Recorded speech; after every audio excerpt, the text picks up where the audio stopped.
bonsoir à tous. L'arrivée de cette 15e édition de la Transat Jacques Vabre interviendra ici à Fort-de-France en Martinique d'ici 48-72 heures pour les premiers bateaux. Une arrivée dans des conditions spécifiques et des conditions sanitaires compliquées. La Martinique est sous couvre-feu tous les jours à partir de 20 heures, ce qui élimine de facto le côté festif et hospitalité avec les nombreux partenaires in situ ici dans le bassin de Fort-de-France. Il y a également la météo. Si en métropole on peut connaître une vague de froid, ici en Martinique la température varie entre 30 et 32 degrés tous les jours. Ce sont des éléments importants qu'il faudra prendre en compte.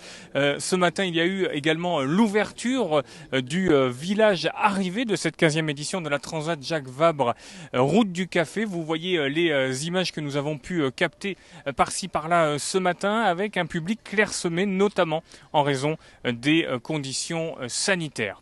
Nous allons regarder ce que donne cette 13e journée de compétition, notamment avec ce mano à mano chez les Ocean 50. Chez les ultimes, c'est toujours Camas Caudrelier qui domine outrageusement la course. Résumé de ce samedi, Axel Toudic. On approche les 2 semaines de course et pour certaines classes, le dénouement est proche. C'est le cas pour les 7 Ocean 50 et les 3 premiers ultimes qui sont dans la dernière ligne droite et foncent en direction de la Martinique. Le bateau le plus proche de Fort-de-France, c'est l'Ocean 50 Primonial de Sébastien Rogue et Mathieu Souben. Les skippers ne sont qu'à 1000 nœuds de l'arrivée. Ils sont toujours talonnés par le Quezio d'Erwan Leroux et Xavier Macaire, qui ne sont eux-mêmes que 20 nœuds devant le Rochelet Émeric Chapelier et Sam Goodchild à bord du Layton. Les Girondins, Quentin Vlaminck et Lalou Rouquayrol, skippers de l'Arkema 4, sont toujours 7e.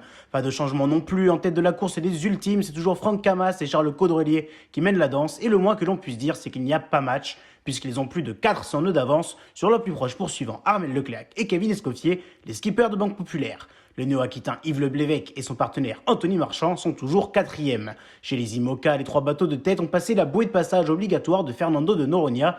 Le Linked Out de Thomas Ruyant et Morgane Lagravière sont toujours premiers et ont toujours pour dauphin la Pivia de Charlie Dalin et Paul Meillat. Côté néo-aquitain, le Rochelet Yannick Bestaven et l'Arcachonnais Jean-Marie Doris sont 9e à bord du Maître Coq. Enfin, plus haut dans l'Atlantique, on retrouve les classes 40 où 5 bateaux se tiennent en moins de 50 nœuds et où le Redman d'Antoine Carpentier et Pablo Santourdé d'Alarco mènent toujours la course. Les 2 premiers bateaux néo-aquitains, la Boulangère Bio de La Rochelaise Amélie Gracie et le Crédit Mutuel de Julien Pulvé sont respectivement 9e et 10e.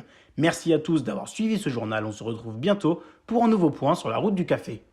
Merci de votre fidélité, vous êtes de plus en plus nombreux à nous suivre. Je vous donne rendez-vous demain et à compter de lundi pour les arrivées au fil des jours. Nous aurons non pas 1 mais 2 points quotidiens depuis Fort-de-France. Excellent week-end.